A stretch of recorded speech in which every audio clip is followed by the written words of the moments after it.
Good morning. So part of my morning routine here in Greece is that I like to go for morning coffee walks. So I wake up and almost straight away I get out and then I go to different coffee places because there's a lot of them here. And today I went to a nice specialty coffee place and got a nice filter coffee. And yeah, I like it. It's a nice way to start the day. And then also when I get back, I have a bit of an appetite.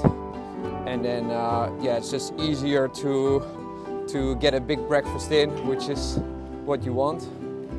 Recently, I heard this term non-negotiables, and it quite resonated with me because as a professional athlete, there's so many things you can do that help your performance. Like you can do mobility like I'm doing now, but you can also do whatever.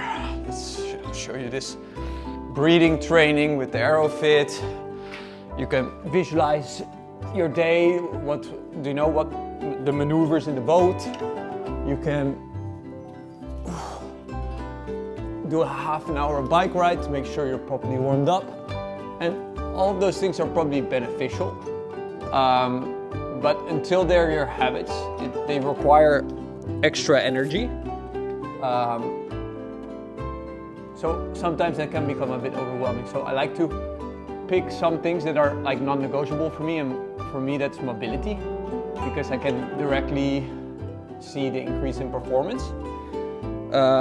Because I'm just more comfortable in the boat, and that means that I'm not so much annoyed by being uncomfortable in positions, and I can spend more time focusing actually on the racing, looking at the wind, looking at the shifts,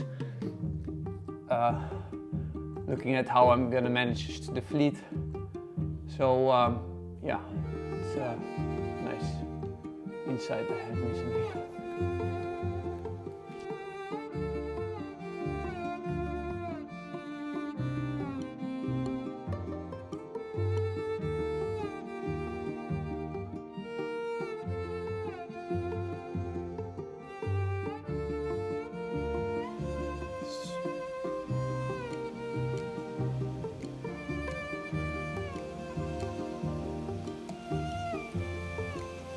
So another day of waiting here in Athens. As you can see, Finn was making good progress with his book and Yuri already finished the puzzle. And now we are lucky that they send us ashore, but yesterday we spent a lot of time waiting on the water. And now we are preparing some chicken and some rice, because we don't know how long this day will be, so better to get another meal in, and more later.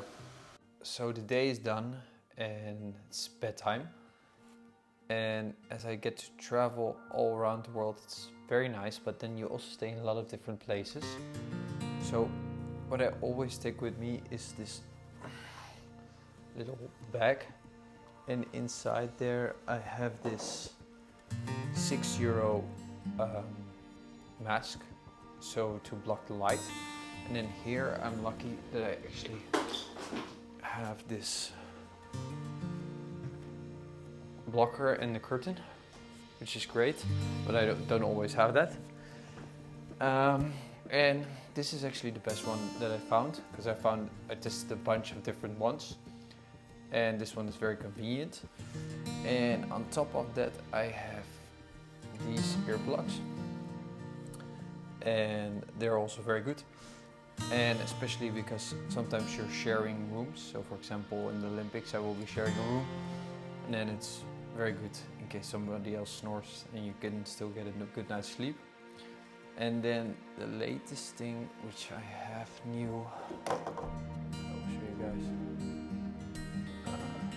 is this, and I'm still not 100% convinced. It's like this mouth tape that you put over your mouth, but sometimes in the middle of the night I'll wake up panicking because I feel like I can't breathe. You put it like this,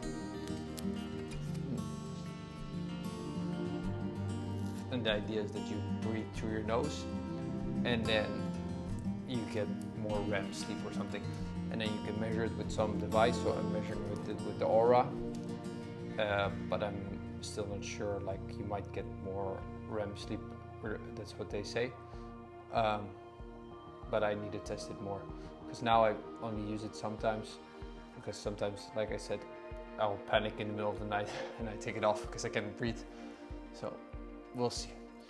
But a bit about that. And then what else I usually have in my bag is melatonin, if I want to manipulate the sleeping times. So usually I go to bed around 10:30, but if, like for example here in Greece once we had to wake up at 6:30, if I want to go to bed a bit earlier, then I'll take some melatonin, or if I'm traveling somewhere else, and magnesium. So yeah, that's a bit about the nighttime routine.